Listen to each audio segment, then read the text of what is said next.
Anthony Edwards has the opportunity to be the face of the whole NBA because he's a United States player. And again, Team USA in 3 years from now, we're going to be looking at who's going to lead this team to gold because LeBron James is not going to be there. Steph Curry is not going to be there. And either is Kevin Durant. Those guys are going to be done. They're not going to be back 3 years from now. All three of those guys are probably retired. Who is going to lead Team USA against Shai Alexander? Who's going to lead Team USA against Wembanyama? Who's going to lead Team USA against Jokic or Luka Doncic? Well, if you're going to tell me, as far as a superstar is concerned, if you're going to pick a player to take as the face of the NBA, it's Nikola Jokic, who is a 3-time out of the last 5 years MVP of the league and a champion. That's the guy I would take over Wembanyama. What has Wembanyama done? So for anybody like Anthony Edwards to come out and say that, it makes it so stupid. Now, as far as I'm concerned, when it comes do you think age is coming into factor with that? Because Jokic has just turned 30 and Wemby's younger. He's in the prime. Jokic is considered in the prime of his basketball. No, I agree, but like now as this younger generation and they say those things, do you think like seeing Wemby as young as he is in that, and then seeing now in 30 years, and I'm not saying he's not, but I think that age gap does kind of play a little bit of a factor just on the perception of, oh yeah, the face of whatever it is. I mean, the younger players are always going to have more hype in general, just because of the prospects. But we don't know what he is. We don't know what Wembanyama is. We know what his talent is. We've seen what he can do, but we still don't know. He hasn't won a championship. He hasn't even taken his team to a playoff game yet. No, so we don't know. No, and that's why I think we had a story over the summer too. We were talking about I think Nikola Jokic, and somebody said Nikola Jokic and Wemby collectively were going to make it a more international NBA, and it was obviously there's others too, Giannis, Luka Doncic, etc. that are already doing that. So I think one face, like just as an international thing, is not just going to be one thing. I think the only reason, and maybe you're mentioning Joba for the age gap thing, is because of the prospect hype, and Wemby definitely had it. You had Woj tweeting about Wemby's prospect hype. You don't see an insider like giving out their kind of opinion. He's got like great hype, but just because you have great hype does not mean you're the face of the NBA. No, I agree. Yeah. I think, to me, if you would ask me who's the best international player out of all the guys we've mentioned, from Giannis, Giannis was an MVP.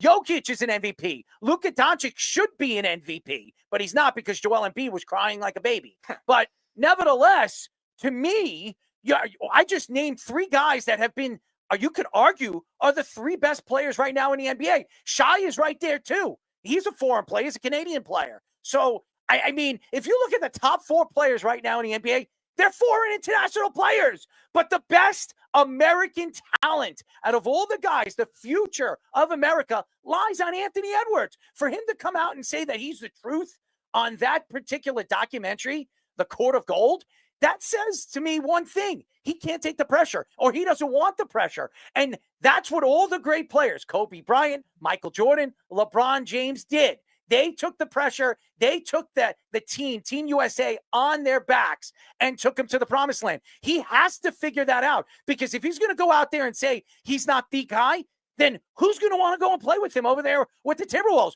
We all know he pushed out Karl Anthony Towns. Say whatever you want. He wanted to be the guy, and he wasn't the guy when Karl Anthony Towns was there. Now you look at Karl Anthony Towns. He's over there in New York, and as good as Jalen Brunson is, who's the guy right now in New York?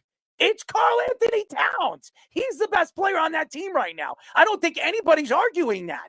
And I think now Anthony Edwards sees it, that without Karl Anthony Towns, could he get over the hump? Could he take this team to the next level? And obviously, he doesn't feel his game is worth that thought. And that tells me, and that's telling to me, what scares me about Team USA basketball in the future. Yeah, and you also look at the metrics of what you're looking at as a face. Like you're looking at somebody with the popularity level of LeBron James, and I think you look at where you have the other guys with popularity with Anthony Edwards. Now, Anthony Edwards is going to do it because he's outspoken, and I think you look at somebody like Wemby, not as much outspoken yet. He had a couple things after this offseason, but I think besides that, he wasn't really like that. So maybe they're looking for somebody like that. And Anthony Edwards saying, "Oh, I don't want to be that. I put some respect on him." So I'll applaud him for that. But then he's also saying he's the truth at the same time. So he's kind of being a hypocrite in the same way. So pick one side of it, Anthony Edwards. The Michael Jordan story, I think, was more of a fan-driven story, so I'll defend him on that one. And obviously, he's game nowhere close to Michael Jordan right now.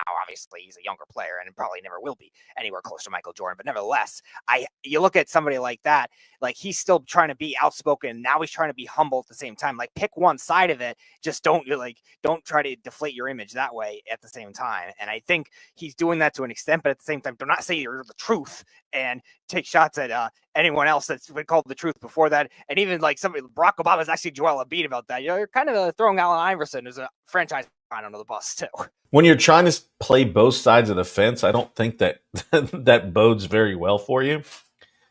I get saying that you don't want to be the face because we've kind of seen that in baseball as well too, and we've seen it in other sports. But you can't say you don't want to be the face and then call yourself a nickname or self-proclaimed or what have you.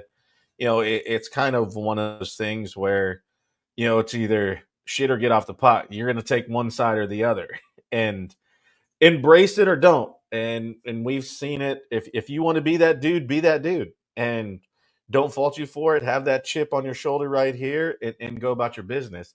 And if you want to be laid back in the woods, if you want to be like a Mike Trout guy where he was a face of baseball for a long time, but he didn't want to be. He didn't do all this stuff. He didn't do everything else. And we've seen guys in multiple sports where they just want to go about their business. And, it follows them in some extent, but you can't try to have your cake and eat it too.